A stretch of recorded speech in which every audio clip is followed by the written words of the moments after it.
Welcome to Type C Tech Reviews. Today I'm going to be doing a review of the LG 27UN850 Ultrafine. I'm going to go over the pros and the cons and my real life experience that I've had with this 4K monitor. And if at any point during the video you want to check out this exact same monitor, there's Amazon links below for the US, UK, Canada, and international links. I do got you guys, but let's jump into it. All right, now this is a 27-inch monitor at 3840 by 2160 resolution, aka 4K. Now this has a fantastic PPI or pixels per inch of about 163, so 163 pixels per inch. This is really good. That means text is gonna be clear. Photos are gonna be clear. Images are gonna be crisp. This is an excellent PPI. As well, this is an IPS panel, which means it's gonna be great for color accuracy, viewing angles, and fantastic vibrancy. Okay, now the refresh rate. This thing hits 60 Hertz, pretty standard. I was able to overclock this up to 69 Hertz. However, I was not expecting this thing to be good at gaming. I was expecting it to be a very good productivity monitor for professionals or for people that just want a really nice productivity monitor, and it absolutely is that. However, I was surprised because it's actually quite good at gaming.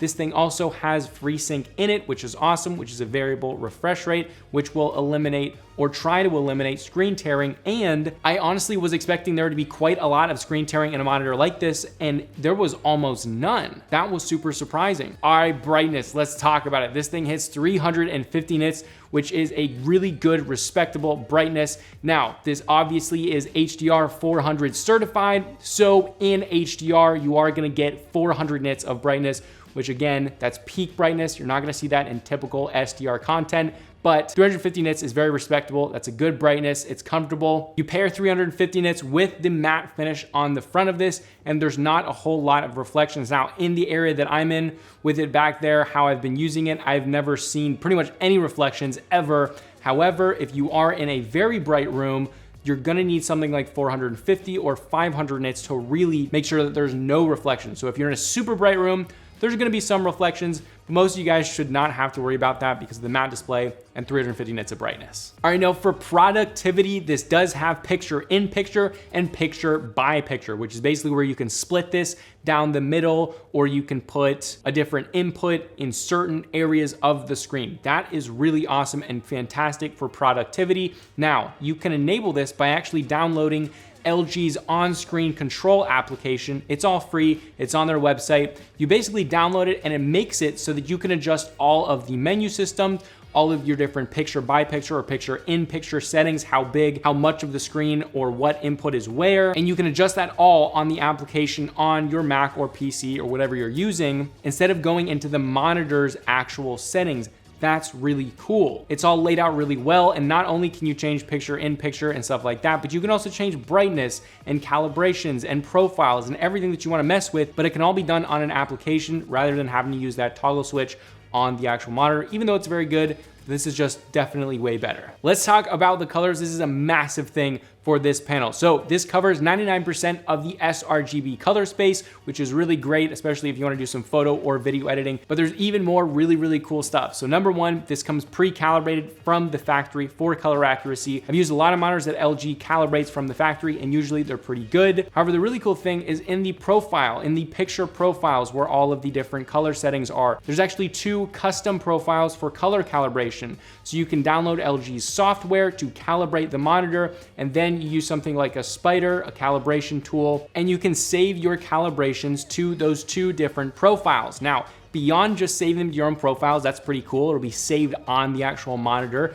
But in the on-screen control app, you can actually set different picture profiles to different applications. So if you're opening up Adobe Photoshop and you wanna get in there and you want it to be really color accurate and you've calibrated your monitor, you can have it immediately change the profile automatically. So when you open up that application, it switches to that profile. But let's say you wanna do some gaming and you don't want it to be color accurate, you want it to be overly saturated, you want it to be vibrant, super bright, right? You can have that set so when you're gaming, when you're in game, it will change or switch over to an oversaturated, really bright picture.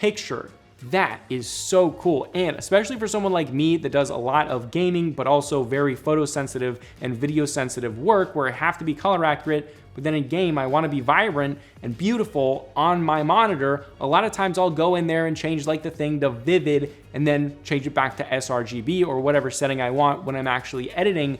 But with this, it's all automatic. That's really awesome to have and something that just adds a little bit of premiumness to this monitor. All right, but this is an 8-bit panel, but it can output 10 bits of color by using FRC or frame rate control. So this is an 8-bit plus FRC to output 10 bits of color. That's great if you're a photo or video editor or you like HDR, because again, this does have HDR 400 certification, which is pretty cool. All right, contrast ratio is pretty typical for IPS monitors. It is 1000 to 1.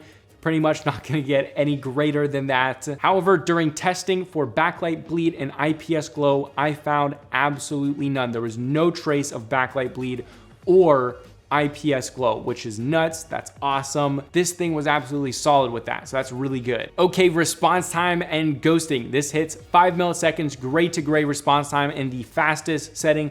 Remember, this is not a totally gamery monitor, but you can definitely do some gaming, and we'll get into that. It's actually quite good for high resolution gaming. Now, the ghosting is noticeable, but it's nowhere even close to a VA panel, and even some of the best high-end VA panels that have very little ghosting, it's on par with those, just because this IPS panel just doesn't have a whole lot of ghosting. Now, beyond that, there are a couple different response time settings. There is off, normal, fast, and faster. Now, in normal, there's like a very, very small, almost unnoticeable amount of ghosting. In off, there's quite a lot of ghosting actually. So don't set it in off, there's quite a lot of ghosting. Set it in normal. It doesn't cause any artifacting or anything strange like that. Now, in fast, it causes just the smallest amount of inverse ghosting. It's a very, very slight amount. Most of you probably won't actually notice this, so I would say probably set it in fast for you guys, but faster is absolutely something that you don't want to set it in. That causes an insane amount of pixel overshooting, probably the most I've seen on any monitor ever. So if you're gonna get this thing, set the response time in fast or normal if you're really sensitive to inverse ghosting, but I think most of you definitely won't notice it in fast. However, again, normal is the one with no inverse ghosting and a very small amount of ghosting. Fast has very small amount of ghosting, but a little bit of inverse ghosting. So I would go with normal or fast. All right, now the menu system gets an A+.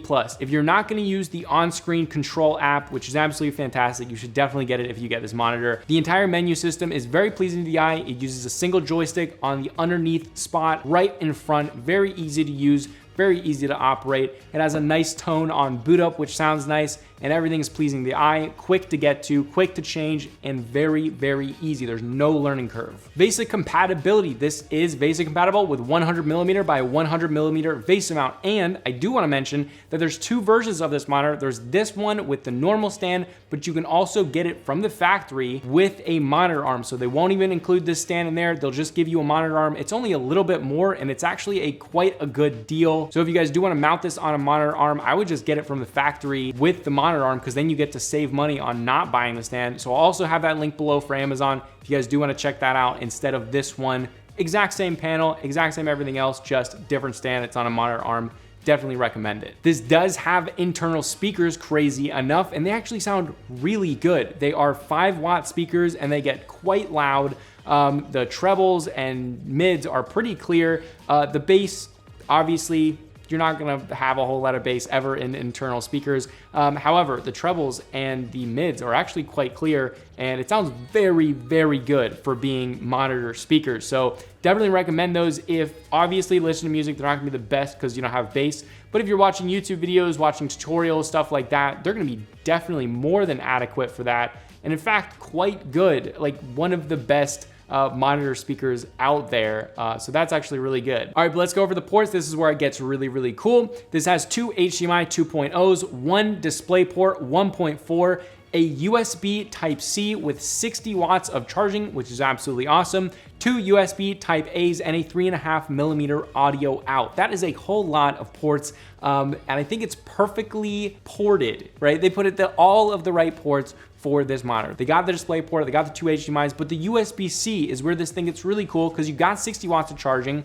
So if you're using a MacBook Pro, or I use a Dell XPS 13, That's all USB-C. It's super fast. Just plug this thing in. You're charging your laptop as well as putting that display on the screen. That makes it incredibly easy. Just sit down, plug your laptop in, and instantly have it on the screen. One cable to do everything. That is absolutely awesome, especially if you're a MacBook Pro user, MacBook user, whatever, or you use a laptop with USB-C. This is huge. As well, if you have a Mac Mini, this is gonna work fantastic for that as well. This is a seriously good monitor for all of those people. All right, stand and build quality. The base is a solid piece of silver metal, which is really cool. Moving up from that, you have the silver painted stand, which looks really nice. The back of the monitor is all white, but the front is black, which I really do like. You have height adjustability, tilt, no swivel, but you do have full rotation. So if you're a programmer or photo editor, you can turn this thing completely 90 degrees with that stand. But again, if you get the monitor arm, you can do all that as well with even more customizability with in, out, up, down, tilt, twist, whatever. So definitely if you want the most amount of customization, go with I think they call it the Ergo stand. It's a pretty cool looking monitor arm. The bezels are pretty small on the top, left and right. On the bottom, it's a little bit bigger, but it's minimalistic, it's clean, and I really do like the design. All right, but overall, if you are a photo or video editor, just want a high resolution monitor, use a MacBook, a Mac Mini, or a USB-C laptop, or if you want to do some high resolution 4K gaming, this monitor is great for all of those different applications. Again, if you want to check out the 27UN850, there's Amazon links below for the US, UK, Canada, and international links as well. I will have it with the Ergo stand, the monitor arm version as well, so there'll be 2 links below. But yeah, if you guys enjoyed this video and it helped you out, help me out and throw a like below. And if you enjoy monitor reviews, monitor comparisons, anything monitor related, I do a ton of that, so please consider subscribing below. But I also did an unboxing of this video, so if you want to know everything that's in the package and the setup process, check out my channel because I did do an unboxing of this monitor. But yeah, this was Type Z Tech Reviews, and I'll see you guys in the next video.